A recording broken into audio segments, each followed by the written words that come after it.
Bonjour, il y a un troisième tour pour ces élections cette année. Et oui, c'est le 5 juin 2022 pour les Français de l'étranger. Nous, les Français de l'étranger, nous allons pouvoir élire un député pour aller siéger à l'Assemblée nationale. Donc je suis ici avec Sophie Roser pour discuter de ce que c'est un député des Français de l'étranger. Donc bonjour Sophie. Bonjour Sarah. J'habite à Bruxelles. Est-ce que je peux voter pour les législatives ? Oui, les Français de l'étranger peuvent voter aux élections législatives. Elles sont pour nous le 5 juin le premier tour, une semaine avant la France. Le 19 juin le second tour, comme en France. Là-dessus, il n'y a pas de changement. Mais je le dis, vraiment, le 5 juin, c'est très important de se rappeler de cette date parce que souvent, on se trompe et c'est bien normal.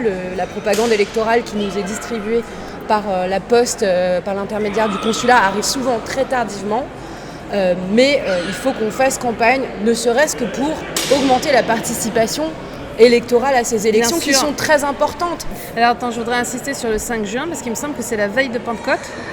Alors du coup, il y a toujours cette histoire des procurations. Ça a plutôt pas mal marché pour les présidentielles, mais peut-être qu'il y a aussi la possibilité pour les Français de l'étranger de faire des procurations encore pour les législatives. Exactement, bis repetita, c'est exactement la même procédure. On a eu énormément de procurations pour le premier tour.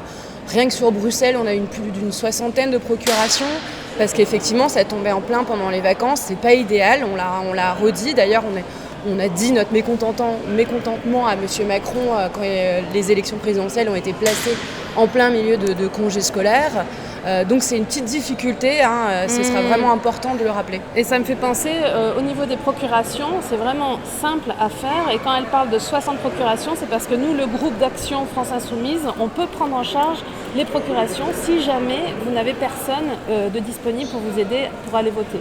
Donc n'hésitez pas à nous contacter si jamais vous en avez besoin, on mettra le lien en dessous.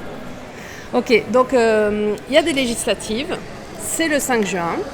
Et alors, c'est quoi le rôle d'un député des Français de l'étranger ? Parce que moi, j'habite à Bruxelles, mais alors je fais partie de quelle circonscription en fait ? Voilà, t'as raison, on commence par le début. Donc, il y a 577 ou 577 députés qui siègent à l'Assemblée nationale, qui seront donc élus à l'issue de ces législatives. Et parmi ces 577, il y en a 11 qui appartiennent à 11 circonscriptions des Français établis à l'étranger. 11 circonscriptions qui sont découpées, si vous voulez, sur la carte du monde en fonction du poids, du nombre de Français résidant dans ces pays. Donc pour nous sommes la circonscription à Bruxelles du Benelux, qui compte Pays-Bas, Luxembourg et Belgique, qui est à l'échelle mondiale une circonscription relativement petite parce qu'il y a une très forte densité de Français, notamment à Bruxelles, on le sait. Donc voilà, beaucoup de Français sur la Belgique, aussi aux Pays-Bas, par exemple à La Haye, il y a pas mal d'organisations internationales, il y a beaucoup de Français, voilà, ce qui fait qu'on a une circonscription qui est Benelux. Et le 5 et 19 juin, vous allez donc voter pour des candidats aux législatives de cette circonscription-là, Benelux. Est-ce que tu peux me dire quel est le rôle d'un député à l'Assemblée nationale, un député des Français de l'étranger ? Le même qu'un député élu sur une circonscription nationale. Strictement le même. Donc il siège avec le même pouvoir de vote. Il peut faire des propositions législatives. Et plus tu as un groupe parlementaire qui est gros, plus tes propositions législatives ont de chances de passer. Donc ça, c'est ce qu'explique Jean-Luc Mélenchon avec la question des seuils. Plus on a d'élus, plus on peut faire de choses, plus on a du temps de parole, plus on a du poids dans nos propositions législatives, jusqu'à arriver au summum de notre ambition.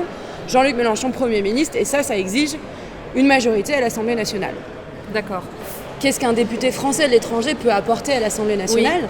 Donc évidemment, un député des Français de l'étranger, il est, comme tout député élu d'une circonscription, il ne représente pas simplement les intérêts de sa circonscription, mais l'entièreté du peuple français. On est élu de la nation et non d'une circonscription.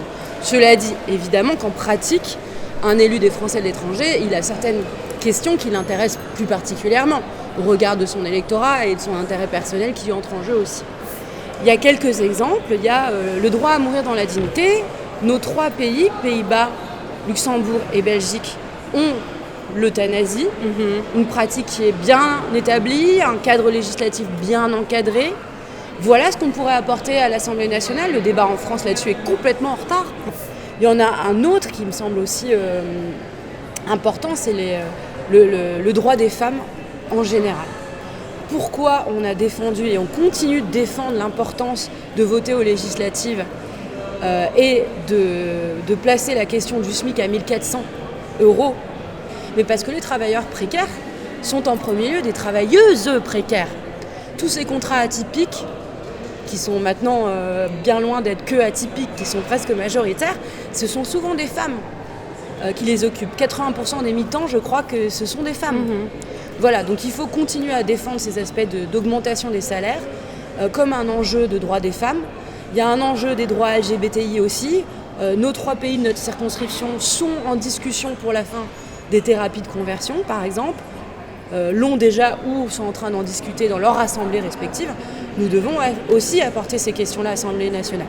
Donc si je résume bien, on peut se dire que le 5 juin 2022, avec une procuration ou sans procuration, je peux voter pour une députée de l'Union populaire qui sera une femme jeune et donc ainsi remettre un peu aussi d'équilibre dans l'Assemblée nationale parce qu'il me semble que les femmes sont sous-représentées, la jeunesse aussi. C'est quoi les chiffres ?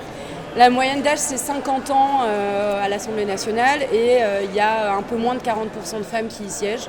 Donc c'est aussi ça, le rôle des législatives et ce qui doit aussi déterminer, je pense, le vote, c'est faire en sorte que cette Assemblée soit représentative de la diversité de la société française au maximum possible. Génial, j'ai envie de dire merci Sophie. Merci.